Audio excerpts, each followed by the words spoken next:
পঞ্চায়েত নির্বাচনটাকে প্রহসনে পরিণত করে নির্বাচনের যারা প্রতিদ্বন্দ্বিতা করবে তাদেরকে রুখে দিয়ে অধিকাংশ পঞ্চায়েত দখল করা। আমরা এর তীব্র প্রতিবাদ জানাচ্ছি। জেলা কংগ্রেস অফিসের এই ঘটনায় অবিলম্বে আমরা আরক্ষা কর্তৃপক্ষকে জানিয়েছি, এজাহার হয়েছে।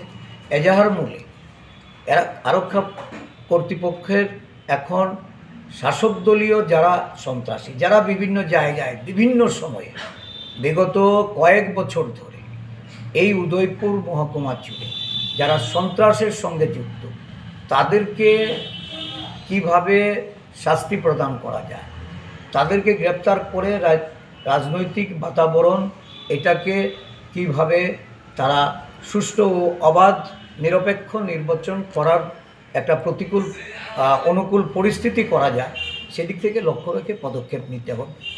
আপনারা জানেন যে রাজনগরের একজন জেলা পরিষদ প্রার্থী, ওনার উপর আক্রমণ সংগঠিত করে ওনাকে মেরে ফেলা হয়েছে।